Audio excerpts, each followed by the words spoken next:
বাংলাদেশ বনাম ভারত, যদি যুদ্ধ হয় কে কার পক্ষে দাঁড়াবে, কে জিতবে এই লড়াইয়ে, আর ফারাক্কাবাদের বিষয় কি হবে? এই প্রশ্নগুলোর উত্তরের জন্য পুরো ভিডিওটি অবশ্যই দেখুন, কারণ যা জানতে চলেছেন তা আপনার দৃষ্টিভঙ্গি বদলে দেবে। চলুন ভিডিও শুরু করা যাক। বাংলাদেশ ও ভারতের সম্পর্ক দীর্ঘদিনের, কিন্তু ফারাক্কাবাদ নিয়ে উত্তেজনা বাড়ছে, যার ফলে বাংলাদেশের অনেক অঞ্চলে বন্যা হচ্ছে।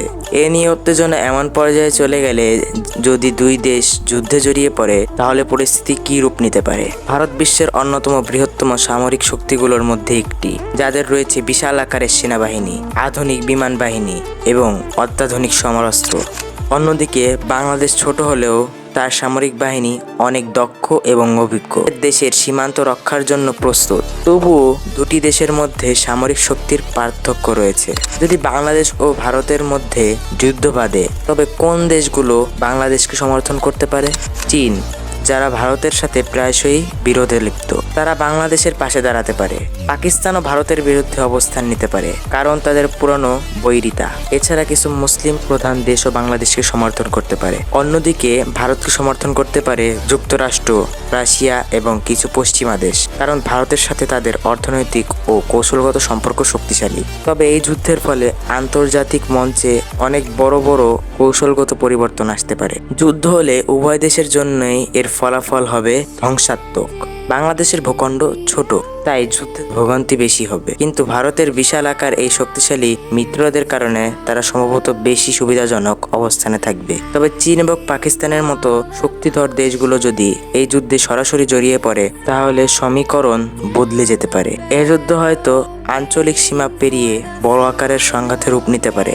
যুদ্ধ শুধুমাত্র সামরিক দিকেই ক্ষতি হবে না, বরং দুই দেশের অর্থনীতিতে এবং রাজনীতিতেও ব্যাপকভাবে ক্ষতিগ্রস্ত হবে। বাংলাদেশ যদি চীন এবং পাকিস্তানের সমর্থন পায়, তবে ভারতের উপর আন্তর্জাতিক চাপ বেড়ে যাবে। অন্যদিকে ভারত যদি যুক্তরাষ্ট্র এবং পশ্চিমা দেশগুলোর সমর্থন পায়, তাহলে দক্ষিণ এশিয়ার একটি নতুন শক্তির ভারসাম্য তৈরি হবে। যুদ্ধের কারণে দুই দেশের সাধারণ মানুষের জীবনযাত্রা কষ্টসাধ্য হয়ে উঠবে, যা পরবর্তী দেশকেও কাটিয়ে ওঠা কঠিন। যুদ্ধ কোনো সমস্যার সমাধান নয়, বরং এটি আরও বড় সমস্যার সৃষ্টি করবে। ফারাক্কাবাদ ইস্যুতে বাংলাদেশ ও ভারত উভয়ই কূটনৈতিকভাবে সমাধান খুঁজে পেতে পারে।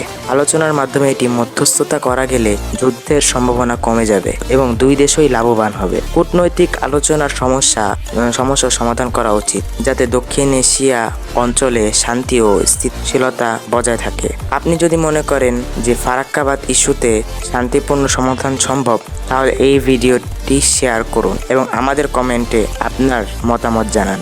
এমনকি যদি আপনি মনে করেন যুদ্ধে কোনো দেশ বেশি সুবিধা পাবে, তাও আমাদের জানান, এবং আরও গুরুত্বপূর্ণ বিষয়গুলো নিয়ে আলোচনা করার জন্য আমাদের চ্যানেল সাবস্ক্রাইব করুন।